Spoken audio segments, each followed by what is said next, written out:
Hello नमस्कार, मैं आपके लिए लेके आया हूं सिलेक्शन की गारंटी सीरीज और उसमें मैं आपको करा रहा हूं DSSB के अब तक जितने भी एग्जाम हुए हैं उनका एनालिसिस। तो चलिए आज मैं दूसरा पेपर आपके लिए लेके आया हूं। ये पेपर TGT SST से रिलेटेड है। ऐसे ही मैं जितने भी आज तक DSSB के एग्जाम हुए हैं वो एग्जाम से पहले मैं आपको सारे करा दूंगा, जिससे कि आप पता चल जाएगा कि आपको पढ़ना क्या है, क्या पढ़ना है, कितना पढ़ना है। इसके लिए जानना जरूरी है अपने प्रीवियस ईयर क्वेश्चंस को। ये 2021 का पेपर है। आइए मैं आपको बता दूं कि किस प्रकार से प्रश्न आते हैं विद आंसर। चलिए शुरुआत करते हैं, क्योंकि 100 क्वेश्चन हैं और हम कोशिश करेंगे कि इसी टाइम पर यानी एक ही लेक्चर में उन 100 क्वेश्चन को हम आपको करा दें। चलिए पहला प्रश्न यहां पे देखिए। उस प्रश्न से पहले थोड़ा सा तो प्रश्न देखिए आप, पहला प्रश्न क्या है। ठीक है, पहला प्रश्न देखिए कि 1857 और 1858 के बीच ये जो पेपर है ना, ये अक्टूबर में हुआ था, अक्टूबर 2021 में। ठीक है ना, ये याद रखना।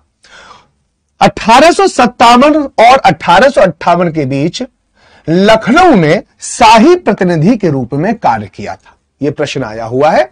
ये किससे है? ये अपने मॉडर्न इंडिया से है। ये आप अच्छे से समझ सकते हैं। उसमें ऑप्शन क्या दे रखे हैं? ठीक है, अबक्का चौटा, बेगम हजरत महल, रानी अवंतीबाई और रानी लक्ष्मीबाई। तो इसका आंसर क्या है? Begum Hazrat Mahal is right answer. चलिए क्वेश्चन नंबर 2 देखते हैं। इसमें क्वेश्चन पूछा है कि 1928 में वल्लभ भाई पटेल का, या डेडस दे रखा है, सत्याग्रह राजस्व में वृद्धि के विरुद्ध था। ठीक है, यानी 1928 में वल्लभ भाई पटेल का जो खेड़ा सत्याग्रह था, अवध सत्याग्रह था, चंपारण सत्याग्रह था या बारदौली सत्याग्रह था, जो राजस्व में वृद्धि के विरुद्ध था। यह प्रश्न आपसे पूछा है। तो राइट आंसर क्या है इसमें? 4 इज राइट आंसर, बारदौली सत्याग्रह। अगला प्रश्न देखते हैं। किस वर्ष में अभिजातों ने राजा को नेकर के अपने पद से बर्खास्त करने के लिए राजी किया था? In which year the nobles persuaded the king to dismiss his from his post of Necker. ठीक है, अब इसमें आंसर बताना है आपको 1781, 1783, 1782 और 1780। तो आंसर क्या है? 1781। अब आप देख सकते हो कि हिस्ट्री से किस प्रकार के प्रश्न आते हैं। तो आपको डेप्थ में पढ़ना होगा, तभी आपका सिलेक्शन हो पाएगा। ठीक है ना। अगला प्रश्न देखते हैं कि किस साम्राज्य को यूरोप के पुलिसकर्मी के रूप में जाना जाता था? ओके, चलिए आंसर क्या है इसका? आयरिश साम्राज्य, नॉर्वेजियन साम्राज्य, पोलिश साम्राज्य या रूसी साम्राज्य? तो आंसर क्या था? रूसी साम्राज्य को पुलिसकर्मी के रूप में जाना जाता था। अगला प्रश्न क्या है कि 1899 से 1905 तक भारत के वायसराय कौन थे? प्रश्न ये पूछा है। तो आंसर क्या है इसमें? कर्जन। कर्जन राइट आंसर है। इसी समय पर आपको पता है बंगाल विभाजन हुआ था। तो मैंने आपको यह बताया था कि यहां से अब आप इन क्वेश्चन को पढ़कर आपको क्या फील हो रहा है, आप खुद सोचिए आपको कैसे पढ़ना है। कुछ पता चल रहा होगा ना कि हमें कितना पढ़ना है, कहां तक पढ़ना है। इसीलिए PYQ बहुत जरूरी होते हैं। चलिए अगला प्रश्न देख लेते हैं कि socialistic society is characterised by, समाजवादी समाज की विशेषता क्या है? तो समाज की विशेषता क्या होगी? सामाजिक न्याय, राजनीतिक न्याय, मानसिक न्याय या सांस्कृतिक न्याय? तो आंसर क्या होगा? सामाजिक न्याय।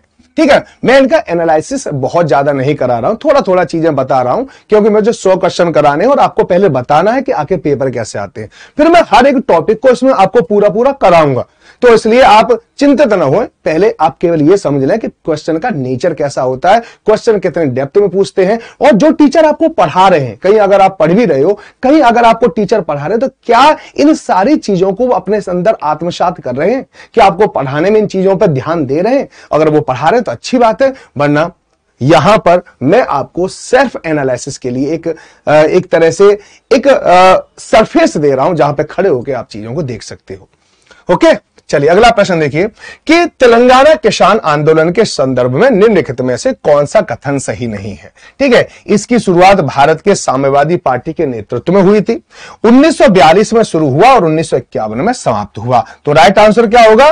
केवल 2 है, ये वाला सही है, इसकी आंसर सही नहीं है। अगला क्वेश्चन देखते हैं। निम्नलिखित में से किस क्रांतिकारी को 23 मार्च 1931 को फांसी दे दी गई? तो भगत सिंह, राजगुरु, सुखदेव तीनों को दी गई थी। इसमें 2 ही दे रखे हैं, तो केवल आंसर 2 आंसर आ जाएगा, 4 आंसर होगा इसका। ठीक है, अगला प्रश्न 9 है। यह पूछा है कि पेरिस का एक हुक्मनामा था जिसने संघों को समाप्त कर दिया और एकाधिकार को समाप्त कर दिया था। तो ये आपको अंतर बताना है, संधि, समुदाय, नीति या संसद। तो इसमें राइट आंसर क्या होगा? संसद। अगला प्रश्न देखिए यहां पर कि which of the following pairs of the event dates in the correct. ये प्रश्न पूछा है कि वेस्टिल का आक्रमण कब हुआ था, टेनिस कोर्ट का शपथ। अब देखिए यहां पर डेट तक दे रखी है तो आपको डेट भी पढ़नी है, डेट भी आपको याद रखनी है, केवल सन से काम नहीं चलेगा। देखिए डेट भी याद रखनी, 14 जुलाई, 19 जुलाई, 11 जुलाई, समझ में कि नहीं? तो इसमें आंसर क्या होगा? केवल एक सही है, दोनों क्या है? गलत है। अगला प्रश्न क्या? 11वां, निम्नलिखित में से किस सरकार ने फ्रांस में व्यापारिक हितों को प्रोत्साहित किया था? ठीक है, प्रश्न क्या? In which of the following government encouraged mercantile in interest in France? तो राइट आंसर क्या होगा इसमें? राइट आंसर है संवैधानिक राजतंत्र, कॉन्स्टिट्यूशनल मोनार्की। ओके, अगला प्रश्न क्या है? क्वेश्चन नंबर 12, 1918 में महात्मा गांधी ने का समर्थन करने के लिए अहमदाबाद में सत्याग्रह आंदोलन किया था। 1918 में अहमदाबाद सत्याग्रह आंदोलन हुआ था। गांधी जी के शुरुआती आंदोलन थे, जैसे चंपारण का नाम सुना होगा, खेड़ा आंदोलन सुना होगा, अहमदाबाद सुना होगा। तो अहमदाबाद का क्या था? मिल था। ठीक है, क्या था? मिल आंदोलन था, यह आपको पता होना चाहिए। अगला प्रश्न, 1892 के भारतीय परिषद अधिनियम की रूपरेखा किसने तैयार करी थी? उस समय पर जो गवर्नर जनरल वायसराय होगा उसी ने करी होगी, सीधी बात है। उस समय पर कौन था? लॉर्ड डफरिन था। डफरिन का नाम आपने अच्छे से सुना होगा, ठीक है नहीं? डफरिन का नाम आपने अच्छे से सुना होगा। अगला क्वेश्चन देखिए, इन 1971 who wrote the declaration of the right of women of the citizen during the French revolution? 1791 में फ्रांसीसी क्रांति के दौरान महिला और नागरिकों के अधिकारों की घोषणा किसने लिखी थी? तो आंसर क्या होगा इसमें? लिखी थी ओलंपे डी गॉसेज ने। ठीक है, याद रखना। आगे चलते हैं, स्वदेशी आंदोलन का गीत बन गया। 1905 में जब बंगाल विभाजन हुआ था तो स्वदेशी आंदोलन प्रारंभ हो गया था। उस समय पर कौन सा गीत गलियों में गाया जाता था? यह प्रश्न इसमें पूछा है। तो आंसर क्या है? वंदे मातरम। ठीक है, वंदे मातरम के बारे में आपको सुना होगा आपने, आनंद मठ से ये लिया गया है, बंकिम चंद्र चटर्जी ने इसको लिखा है। अगला प्रश्न देखते हैं यहां पर, 11 मई 1857 को सिपाहियों द्वारा किसे हिंदुस्तान का सम्राट घोषित किया गया था? ये आपको अच्छे से पता होगा, ठीक है नहीं? तो इसमें आंसर क्या? बहादुर शाह जफर। मेरठ से 1857 की क्रांति हुई थी, मेरठ के सारे जो सैनिक थे वो दिल्ली पहुंच गए थे और दिल्ली में इनसे गुजारिश करी थी कि ऐसा है आप हमारे सम्राट बन जाओ। तो इन्होंने पहले मना किया था, फिर बाद में इन्होंने देखा कि लाओ चलो हो सकता है कि ये सारे विद्रोही जीत जाएं, तो इन्होंने एक्सेप्ट भी कर लिया था बाद में कि ठीक है।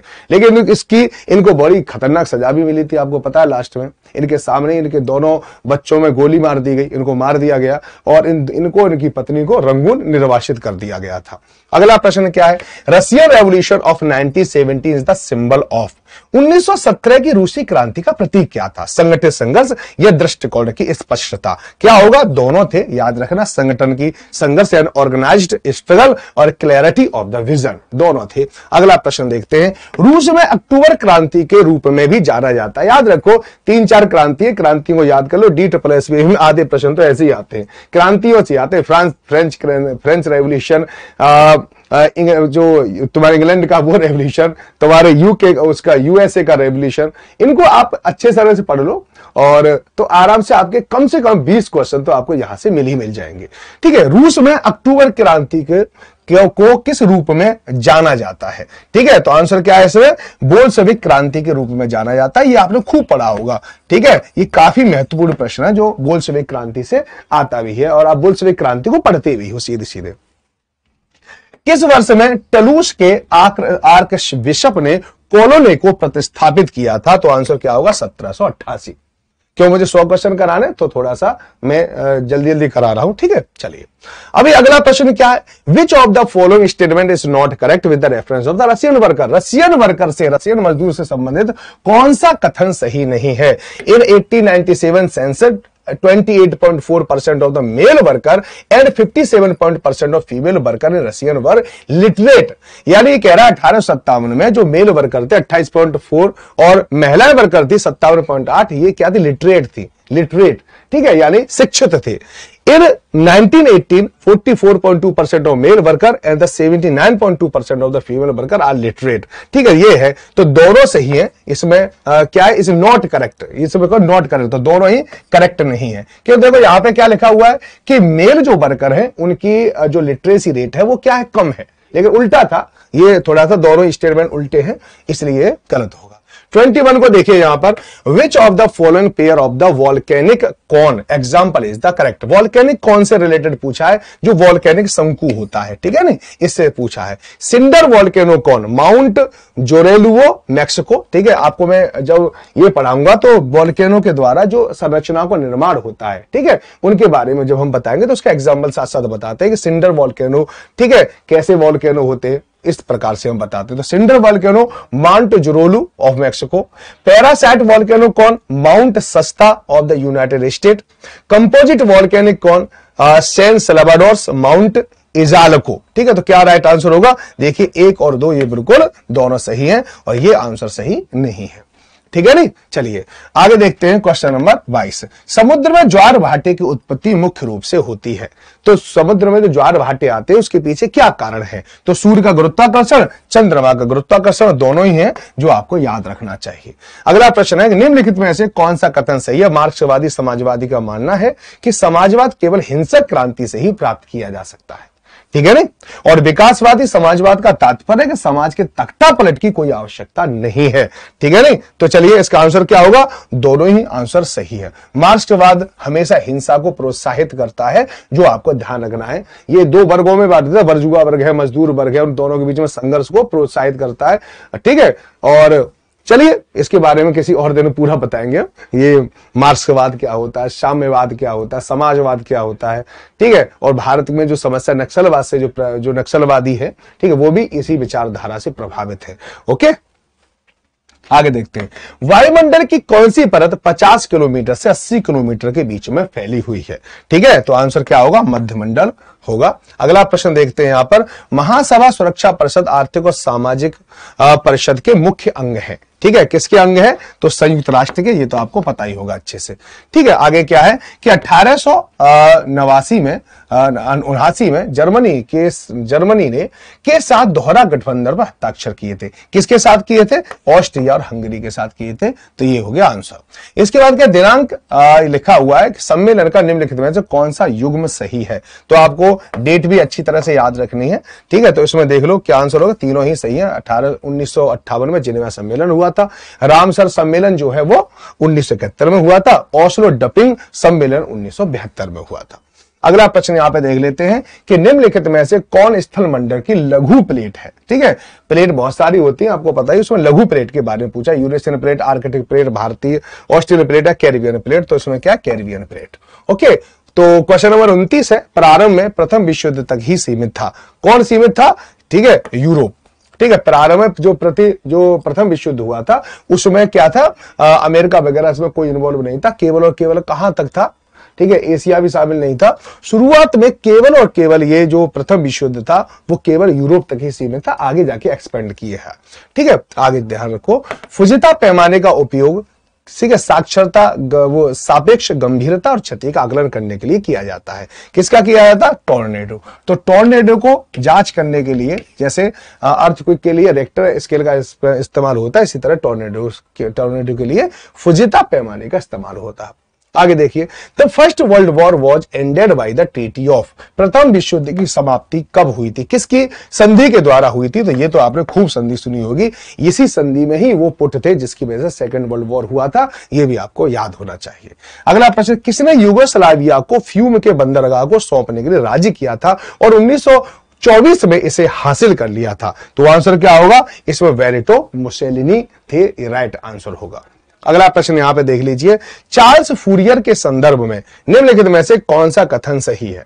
वह बड़े उद्योगों की शक्ति में विश्वास करते थे, उनकी मुख्य रुचि औद्योगिक श्रम के कार्य को सुखद बनाने की थी, तो राइट आंसर क्या होगा, केवल 2, ये आंसर सही नहीं है, ठीक है।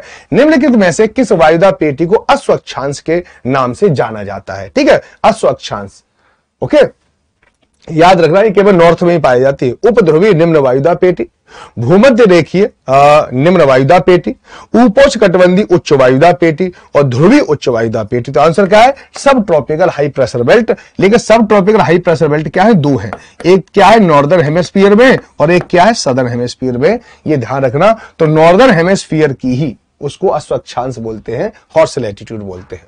ठीक है, क्वेश्चन नंबर 35 है, किस प्रकार के बलन में बलन की दोनों भुजाएं समानांतर और क्षैतिज हो जाती है?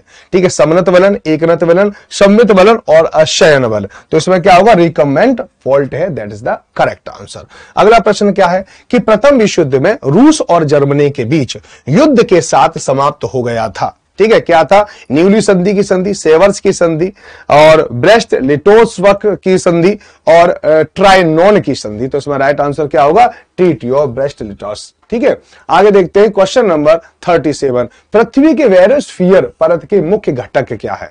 वेरोस्फीयर कोर को कहते हैं। तो कोर में क्या है? आपको पता ही है कि लोहा और निकिल है, तो 4 इज राइट आंसर। 1919 में पृथ्वी की उत्पत्ति की व्याख्या करने के लिए ज्वारीय परिकल्पना किसके द्वारा प्रतिपादित की गई थी? ये आपको यहां पर बताना है। तो एस.डब्ल्यू. पुलट्रिग ने, ठीक है, जेम्स जीन्स ने, टीसी चैम्बरलिन ने, काउंट डी बुफोन ने। क्या होगा राइट आंसर? तो जेम्स जीन्स ने दी थी। ये भी मैं आपको बताऊंगा, इसकी बेहतरीन ट्रिक है कि पृथ्वी की उत्पत्ति के सिद्धांत किसने कैसे कैसे दिए थे। तो बड़ी मजेदार ट्रिक में मैं आपको बताऊंगा इसको, है ना। कार्ल मार्क्स ने एक ऐसा सामाजिक सिद्धांत दिया था जो जोड़ता है, किसको जोड़ता है? ठीक, अर्थशास्त्र को, राजनीति को और इतिहास को, तीनों को जोड़ता है। ठीक है, निम्नलिखित में से कौन सी स्थानीय पवन सहारा में प्रचलित है? सहारा में चलती है, तो इसका आंसर क्या होगा? इसका आंसर है Harmattan, that is the correct answer. इसे डॉक्टर हवा के नाम से भी जाना जाता है। अगला प्रश्न क्या है? Which of the following statement is correct which respect the distribution of the water vapour in the atmosphere? यानी जो वायुमंडल में वाटर वेपर का डिस्ट्रीब्यूशन, वितरण के ऊपर एक क्वेश्चन है। ठीक है, पूछा गया correct upward the amount of the water vapour in the atmosphere the lowest near the equator. ये कह रहा है कि जो वाटर वेपर का जो अमाउंट है जो भूमध्य रेखा पर सबसे कम होता है, भूमध्य रेखा पे कह रहे हैं कि ऐसा है कि वायु में जलवाष्प की मात्रा सबसे कम होती है। Most of water vapour in the found in the stratosphere. ये कह रहे हैं ज्यादातर जो जलवाष्प है वो समताप मंडल में पाई जाती है। तो इसमें दोनों ही गलत है, आपको पता होगा भूमध्य रेखा पे सबसे ज्यादा होता है, तो ये उल्टा उल्टा दे रखा है। ठीक है, which South Asian country has the largest telecom network? किस दक्षिण एशियाई देश में सबसे बड़ा दूरसंचार है? तो उसका आंसर क्या होगा? इंडिया है। आगे देखते हैं पश्चिमी घाट की सबसे ऊंची चोटी कैसी है? ठीक है, तो इसको भी आप अच्छे से याद कर लेना। ठीक है, ऐसे भी क्वेश्चन आते हैं, सिंपल सिंपल से क्वेश्चन आते हैं, ऐसा कुछ नहीं है। ठीक है, पश्चिमी घाट की सबसे ऊंची चोटी अन्नामुदई है, ये आपको पता होगा। The highest peak of Aravalli, देखो ऐसे भी क्वेश्चन आए तो आंसर क्या होगा? गुरु शिखर। ठीक है, निम्नलिखित में से कौन सा भारत में अंतरराष्ट्रीय हवाई अड्डा है? कोझिकोड हवाई अड्डा कालीकट, सरदार वल्लभ भाई पटेल हवाई अड्डा अहमदाबाद। देखो जितना भी इसने बताया है कि कहां कहां से, पूरी ज्योग्राफी, यानी पूरी ज्योग्राफी से क्वेश्चन पूछा है, चाहे इकोनॉमिकल ज्योग्राफी हो, चाहे पॉलिटिकल ज्योग्राफी हो। ठीक है, सबसे यहां पे क्वेश्चन आते हैं, तो उनको आपको अच्छे से याद रखना है। ठीक है, नहीं अब यहां पे आपको समझ में आ रहा होगा किस प्रकार से क्वेश्चन पूछता है। Countering in the method of the representing the relief of the topographic map. Topographic map का पूछा, विच of the following statement is the correct respect of the countering? ठीक है, counter is the system that the connect point of the equal elevation. It is the technique of the line symbol the horizontal distance between the counter lines in a non is the counter interval. तो right answer क्या होगा? ठीक है, इसमें लिखा हुआ है, ठीक है, तो सेकंड इज राइट आंसर, ये याद रखना। ठीक है, ये दूसरा और तीसरा इसमें लिखा हुआ, दूसरा और तीसरा याद रखो। नहीं, इसमें लिखा है तुम्हारा, इस सेकंड और थर्ड लिखा हुआ है, इसमें पहला और दूसरा सही होना चाहिए। ठीक है, ये है। आगे देख लेते हैं यहां पर, which of the following geographical condition is necessary for the cultivation of the T? यानी टी यानी चाय। तो ये कह रहा है चाय के उत्पादन के लिए कौन सी फेवरेबल कंडीशन है? ठीक है, ज्योग्राफिकल कंडीशन कौन सी होती है? T plant grown well in the tropical and the sub tropical climate.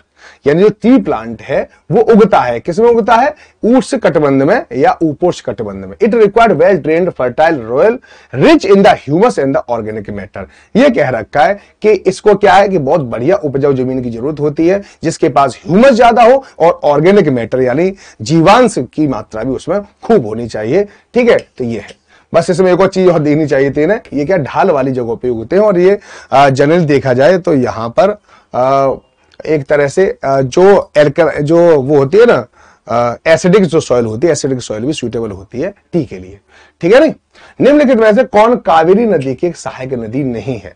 Kaveri नदी की सहायक नदी नहीं है, ये सहायक नदी है, ये पूछा है कि निम्नलिखित में से कावेरी नदी की एक सहायक नदी है। कावेरी नदी से की सहायक नदी कोई याद नहीं करता, याद रखना, ठीक है नहीं? तो आपसे यही पूछ लिया तो हेमावती इज राइट आंसर। ठीक है, 48 हो गए। निम्नलिखित में से कौन सी रबी की एक फसल है? ठीक है, तो रबी की कौन फसल है? ये आप जानते ही हो, मक्का है। ठीक है, निम्नलिखित में से कौन सा जैव विविधता हॉटस्पॉट भारत में नहीं पाया जाता? ठीक है, नहीं, दक्कन का पठार ये अपने आप में जैव विविधता नहीं का हॉटस्पॉट नहीं है। जननांकीय संक्रमण का कौन सा चरण निम्न जन्म और मृत्यु दर और धीमी जनसंख्या वृद्धि का निरूपण करता है? तो इसमें क्या होगा? चरण 4 करेगा, स्टेज 4 करेगा।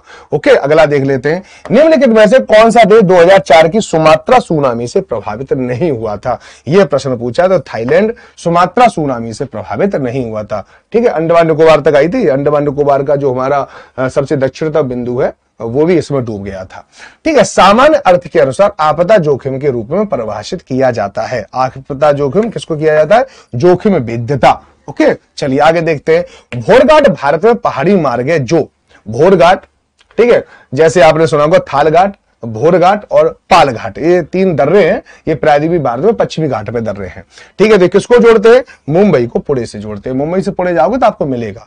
निम्नलिखित में से कौन सी मानव प्रेरित आपदा नहीं है? ठीक है, तो परमाणु युद्ध तो मानव द्वारा आपदा है। तुरंत मृदा अपरदन, ठीक है, तो इसमें क्या है? ये दोनों है। ठीक है, ये मानव प्रेरित आपदा है, तो ये आंसर गलत है इसमें। ठीक है, नहीं, निम्नलिखित में से कौन सी मानव प्रेरित आपदा नहीं है? ठीक है, पूछ रहा है। तो परमाणु युद्ध तो मानव प्रेरित आपदा है। ठीक है, ये तो है ही। और तुरंत मृदा अपरदन, बहुत तेजी से मृदा का अपरदन हो रहा है, ये मानव के द्वारा भी हो सकता है। और जनरली क्या है कि इसमें प्रकृति के द्वारा हो सकता है। अचानक मान लो बाढ़ आ जाए, बहुत खतरनाक वाली बाढ़ आ जाए, या तो मृदा अपरदन खूब होगी, या हम पेड़ों की कटाई कर दें, चरागाह खत्म कर दें, तो भी क्या होगा? तुरंत मृदा अपरदन होता है, बहुत तेजी से मृदा अपरदन होता है। तो यहां पर देखा जाएगा तो क्या दोनों ही है यहां पर। ठीक है, तुरंत मृदा अपरदन भी मानव प्रेरित आपदा है। ठीक है, ना ही 1 और ना ही 2। तो क्वेश्चन नंबर 56 देखिए। निम्नलिखित में से कौन सी लकड़ी भारत के उष्णकटिबंधीय सदाबहार वनों में पाई जाती है? उष्णकटिबंधीय सदाबहार वनों में कौन सी चीज पाई जाती है? अक्सलवुड है, महागोनी है, रोजवुड है। तो इसमें आंसर क्या होगा? रोजवुड। ठीक है, क्वेश्चन नंबर 57 देखो। झूम खेती विधि भारत के किस हिस्से के साथ जुड़ी हुई है? तो उत्तर पूर्वी क्षेत्र में जुड़ी हुई है। ठीक है, 3 is right answer. Question number 58 देखिए। निम्नलिखित में से कौन भारत का दूसरा सबसे महत्वपूर्ण धातु कर्म उद्योग है? ठीक है, ये पूछ रहा है इसमें metallurgical industry in the India, तो कौन सा है वो? एल्युमिनियम है। अगला प्रश्न देखते हैं 59। काली मृदा की निम्नलिखित में से कौन सी विशेषता सही है? इन मृदाओं में जल धारण करने की क्षमता अधिक होती है, सूखने पर इसमें चौड़ी दरारें पड़ जाती हैं, इन मृदाओं की बनावट चिकनी होती है। तो आंसर क्या होगा? तीनों ही बिल्कुल सही है। इसको सेल्फ फ्लोइंग रेगुड़ मृदा के नाम से भी इसको जाना जाता है। आगे देखते हैं, क्वेश्चन नंबर 60 है। ठीक है, which of the following statement is the correct with respect of the Ahmedabad Baroda industrial region? Industrial region भी पढ़ना। ठीक है, इंडस्ट्रियल रीजन से भी क्वेश्चन आता ही आता है। It is the 3rd largest industrial area of the country. ठीक है, Surat is the known the silk textile and the diamond cutting. यानी सूरत किसके लिए मशहूर है? सिल्क टेक्सटाइल, यानी जो सिल्क वाले जो रेशमी जो कपड़े हैं उनके लिए, और डायमंड कटिंग के लिए। तो आंसर क्या होगा? दोनों ही अपने आप में क्या है? सही है। 61 वाला क्वेश्चन है। Which of the following are the grounds on the basis of the which the voter of any constituency can be the disqualify? ठीक है, किसी को भी, ठीक है, which of the following are the ground of the basis of the voter of any constituency? किसी भी constituency का कोई वोटर है उसको डिस्क्वालीफाई किया जा सकता है। ठीक है, वो क्या हो? नॉन रेजिडेंस ग्राउंड हो, ठीक है, या ठीक है, परवर्ट हो, या अंडर 21 ईयर हो। ठीक है, तो इसमें क्या आंसर होगा? पहला और दूसरा। ठीक है, इसके हिसाब से क्या हो जाएगा? उसको डिस्क्वालीफाई किया जा सकता है। इसके हिसाब से डिस्क्वालीफाई नहीं किया जा सकता, क्योंकि 18 वर्ष का कोई भी बच्चा क्या कर सकता है? वोट दे सकता है। अगला प्रश्न देखो कि निम्नलिखित में से कौन सा मुद्रा बाजार का साधन है? ट्रेजरी बिल्स, ठीक है, प्रमाण पत्र जमा करना। तो आंसर क्या होगा? दोनों ही है। ठीक है, ट्रेजरी बिल्स और प्रमाण पत्र जमा करना। आगे देखते हैं, आपदा न्यूनीकरण और प्रबंधन के आपदा के बाद के चरण में 3 R चरण शामिल हैं। निम्नलिखित में से कौन समायोजन सही है? ठीक है, कौन सा है? Relief, recovery and rehabilitation. ये तीनों की बात की जाती है आपदा प्रबंधन में। डिजास्टर में रिलीफ दो, रिकवरी करो और रिहैबिलिटेशन। ठीक है, उनको दोबारा दूसरी जगह पे, ठीक है, रख दो। जब भी आरबीआई क्रेडिट के विस्तार पर रोक लगाना चाहती है तो नगद आरक्षित अनुपात देती है। ठीक है, किस पे देती है? ज्यादा टैक्स पे देती है, ज्यादा दर पे देती है। टैक्स में होके यहाँ पर दर होना चाहिए था।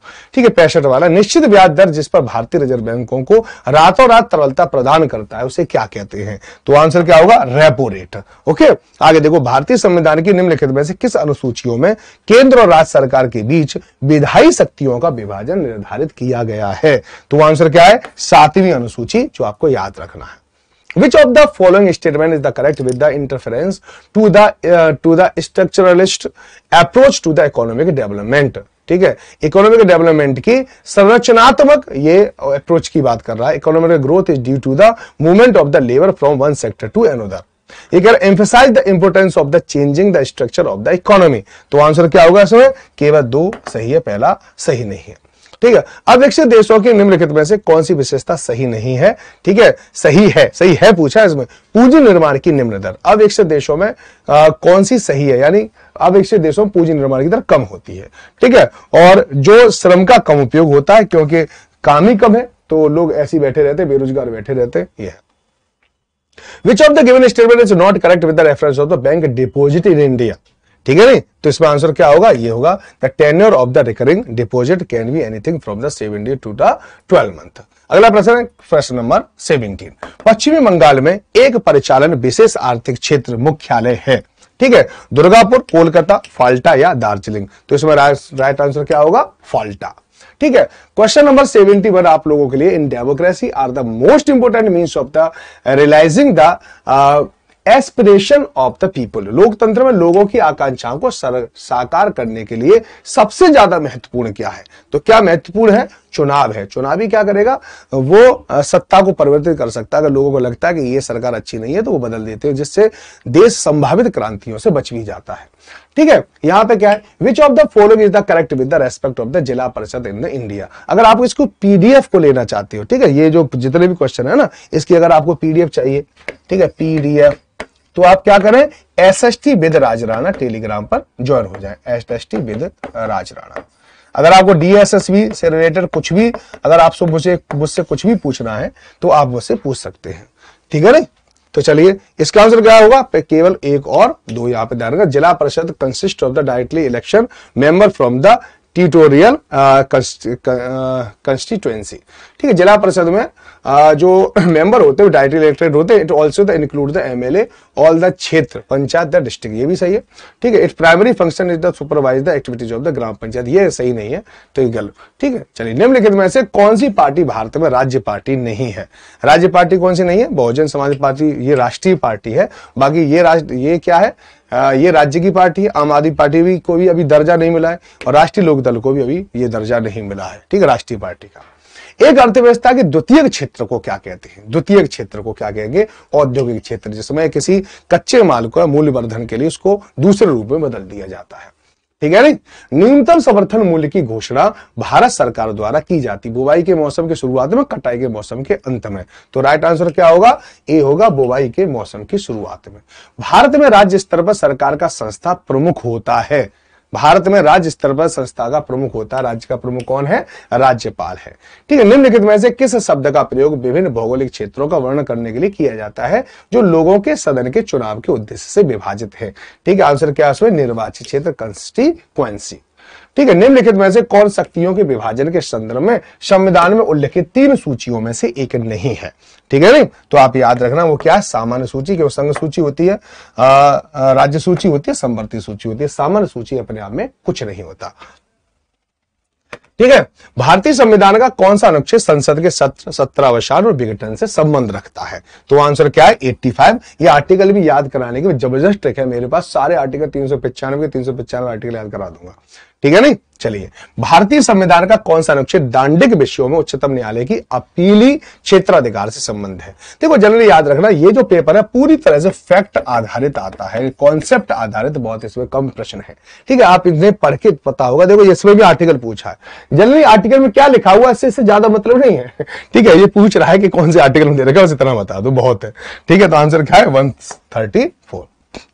ठीक है नहीं। भारत के नियंत्रक महालेखा परीक्षक को कार्यालय के प्रशासनिक व्यय पर प्रभावित होते हैं भारत के समेकित निधि और भारत की आकस्मिक निधि। तो केवल क्या है, भारत की समेकित निधि है, संचित निधि है। ठीक, आगे देखते हैं यहां पर, which of the given statement is not correct with the reference of the 1959 royal constituency of the democracy. Nepal से भी देखो क्वेश्चन पूछा है, तो आंसर क्या होगा, the king was not given by the control over the army and the foreign affairs.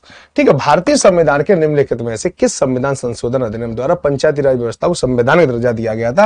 ये तो रटा रटाया होगा सबको, 73वां। ठीक है नहीं। भारतीय संविधान की 8वीं अनुसूची में क्या है, सूची को अनुसूची याद मैंने करवाई थी। अगर आप मेरी बेसिक क्लास 3 बजे चलती है रोजाना यूट्यूब पर, क्लास को लिया करो, वहां पे मैं ऐसी चीजें करवाता रहता हूं, आर्टिकल भी करवाता रहता हूं। ठीक है, अलॉटमेंट ऑफ सीट, सीटों का आवंटन, कनकरेंट लिस्ट, समवर्ती सूची, ओथ ऑफ एफर्मेशन, शपथ या पुष्टि, या लैंग्वेज। तो राइट आंसर क्या है, 8वीं अनुसूची भाषा से संबंध रखती है। जॉन लॉक द्वारा लिखित निम्नलिखित में से कौन सी पुस्तक शास्त्रीय उदारवाद विचारों की महत्वपूर्ण स्रोत है।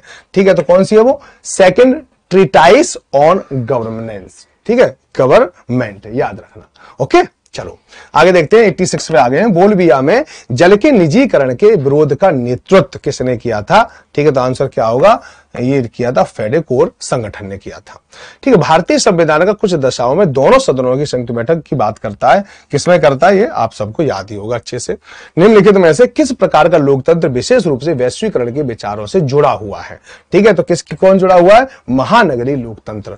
ओके, आगे ध्यान रखो, भारतीय संविधान के अनुसार 2 संसदीय सत्रों के बीच का अंतराल कितने से ज्यादा नहीं होना चाहिए, 6 महीने से ज्यादा नहीं होना चाहिए। 90 वाले क्वेश्चन बाद में 100 क्वेश्चन है, 100 क्वेश्चन में आपको करा रहा हूं। देखो काफी कम टाइम में मैंने आपको करा दिया है। निम्नलिखित में से किस वर्ष में स्वतंत्रता की घोषणा संयुक्त राज्य अमेरिका का कानूनी संविधान बन गया था, तो 1776। ठीक है, the interval factor affecting the growth and the development of an individual are, ये क्या कहलाती है, ये देखो इंटेलिजेंस, ठीक है, हेरिडिटी फैक्टर और सोशल नेचर। ये है the internal factor affecting the growth and development of the individual. किसी व्यक्ति की ग्रोथ को और उसके विकास को कौन प्रभावित करता है, तो उसकी बुद्धिमत्ता करती है। ठीक है, हेरिडिटी फैक्टर भी करता है और सोशल नेचर भी करता है। ठीक है, आगे देखिए, निम्नलिखित में से कौन सा सामाजिक विज्ञान विषय शुद्ध सामाजिक विज्ञान शाखा के अंतर्गत वर्गीकृत नहीं किया गया है, तो आंसर क्या है, मेडिसिन। ठीक है, आगे ध्यान रखो, निम्नलिखित में से कौन से एक सशक्त महिला के संकेत हैं, निर्णय लेने की प्रक्रिया में भाग लेना, आत्मनिर्भरता और आर्थिक रूप से स्वतंत्र होना। ठीक है, तीनों ही है। ठीक है, 94 वाला क्वेश्चन है कि dramatisation is one of the teaching learning strategy use of the teacher in the social science classroom. Which of the following statement is the correct, there will be the more action and the special effect of the play in the Krishna a child, in the play correct Chhatrapati Shivaji there will be the more emphasise of the world. ठीक है, दोनों ही इसमें सही होंगी। 95 का विच of the following statement the correct about the basis of the learning art through the exploration and the understanding from the immediate environment, safe define and area characterised and the varied counter. ठीक है, इसके अलावा space is the area the which the art form the create, तो इसमें दोनों ही सही होंगी, याद रखो। 96 क्या है, ठीक है, सीखने का आकलन श्रेणियों में बांटा गया, निम्नलिखित में से कौन सी वे श्रेणियां हैं, रचनात्मक या योग्यताएं, तो आंसर क्या होगा, 1 और 2 दोनों सही है। ठीक है, भाषा अधिग्रहण के चरण, बच्चों की आयु का निम्नलिखित में से कौन सा संयोजन नहीं है, बढ़ बढ़ाना लगभग 6 महीने, एक शब्द चरण लगभग 1 महीने, तो दोनों ही अपने आप में सही है। 98 वाले प्रश्न, विच of the following combination is the correct about the technology status of the assessment of the child learning, child learning से रिलेटेड क्वेश्चन पूछा है। ठीक है, तो इसमें क्या है, पहला दूसरा सही है। Some children may not be able to the learn any basic academic skill but they may have talent in the another area the compensatory technique, ये तो आपको पता ही है। ठीक है, Suman is the studying in class 4 he is able to follow the class lesson but when the teacher asks his question in the vice versa test she cannot tell change the technique। ठीक है, ये दोनों ही सही है, याद रखना। 99 वाले प्रश्न क्या है, what is the role of the teacher in the improving the physical environment of the classroom, class के भौतिक वातावरण को चेंज करने में इसका क्या रोल है, ये पूछा है। Draw the attention of the school authorities of the regular maintenance of the school building. ठीक है, नहीं, ये किसकी, फिजिकल एनवायरनमेंट की बात कर रहा है। Place dustbin in the classroom for the orderly dispersal of the classroom, तो दोनों ही अपने आप में सही है। तो 100 वाला क्वेश्चन आखिरी है, व्यक्तित्व के लक्षण सिद्धांत के मुख्य प्रतिपादक कौन है, आरवी केटल्स, एच.जे. ईशनेक, ठीक है, सिगमंड फ्राइड, तो राइट आंसर क्या होगा इसका, पहला और दूसरा। इस तरह से हमने यहां पर 100 क्वेश्चन कर दिए। अब आपने सारे प्रश्न देख लिए। सारे प्रश्न देखने के बाद अब आपको क्या पता चला कि सबसे पहले तो आपको मुख्य रूप से फोकस किस पे करना है, वर्ल्ड हिस्ट्री पे करना है। वर्ल्ड हिस्ट्री से बहुत प्रश्न आए हैं। इसके अलावा यहां से और क्या देखा जा सकता है प्रश्नों को देखकर कि आपको स्वतंत्रता संग्राम जो है हमारा है, ठीक है, या मॉडर्न इंडिया ही पूरी देख लो, तो मॉडर्न इंडिया को आपको अच्छे से पढ़ना है। इसके बाद ज्योग्राफी, ठीक है, ज्योग्राफी में टोपोग्राफी वाले सेक्शन है, जो क्लाइमेट वाला सेक्शन है वो भी आपको अच्छे से पढ़ना है। इकोनॉमी की आपको बेसिक समझ हो तो बहुत काम चल जाएगा, ज्यादा पढ़ने की जरूरत नहीं है आपको। कोई भी किताब, एक लाल की भी किताब आती है इकोनॉमी की, उस किताब को अच्छे से पढ़ो। ज्योग्राफी की किताब आती है, उसमें मैस्कॉन वर्ड वाले की, उस किताब को पढ़ लो, बहुत है और ज्यादा। और एनसीईआरटी पढ़ो आप 9-10 तक की, ठीक है, 6 से लेकर 10 तक की एनसीईआरटी तो आपको पूरा पक्का आनी चाहिए, ठीक है नी, ये है। और जो हमारी पॉलिटी है, पॉलिटी में जनरली पूरा फैक्ट वाइज, वैसे पॉलिटी फैक्ट वाइज होती है, इसमें आर्टिकल को आपको अच्छे से याद रखना है। यही सब कुछ इसमें पूछा है। और पॉलिटी के लिए भी लक्ष्मीकांत की किताब अभी से पढ़ना शुरू कर दो, ठीक है। और कोई भी दिक्कत हो रही है पढ़ने में तो मुझसे आप जरूर पूछ लें, ठीक है। और बाकी मैं सब कुछ कराऊंगा पूरा। हमारा एक कोर्स भी है DSSB का, वहां पे भी ये सारी चीजें कराई जाएंगी। और अगर आप 3 बजे यानी 3 बजे भी इसी चैनल पर मेरी क्लास चलती है, लाइव चलती है, वहां पर भी आप बहुत सारी चीजें कर पाओगे जो आपके TGT SST में आपको बिल्कुल बेड़ा पार करा देगी, ठीक है। चलिए, तो यहां पर ये दोनों हमने आंसर बताए थे, इसमें कि पहला और दूसरा ये वाला, ये दोनों सही थे, ठीक है। तो ये आपने प्रश्न दिए। अब एक और जो क्वेश्चन पेपर है उसको लेकर मैं आपके सामने फिर दोबारा बहुत जल्दी आऊंगा। और मेरी पूरी कोशिश है कि जितने अब तक पेपर हुए हैं SST के, वो सारे पेपर मैं आपको करा दूं। इसके अलावा मैं DSSB के जो आपका पहला जो खंड है, क्योंकि 2 खंडों में पेपर आता है, पहला 100 नंबर और दूसरा खंड भी 100 नंबर का होता है, ठीक है। तो मैं पहले को भी लेके आऊंगा, उसके भी मैं आपको सारे क्वेश्चन कराऊंगा, तो 100 है, ठीक है। बस मैं क्योंकि उसमें मैं मैथ वगैरह जानता नहीं हूं, तो मैथ का मैं टिक वगैरह लगाता चलूंगा और बाकी मैं आपको एनालिसिस कराता जाऊंगा। चलिए, ठीक है। तो अब आपको कैसी क्लास लगी जरूर बताएं, लाइक जरूर करें, अपने दोस्तों के पास शेयर करें। जो DSSB की तैयारी करने वाले हैं वो तो जरूर इस क्लास को जरूर देखें। चलिए, बाय बाय, टेक केयर, सब लोग अपना ध्यान रखें। जय हिंद, जय भारत।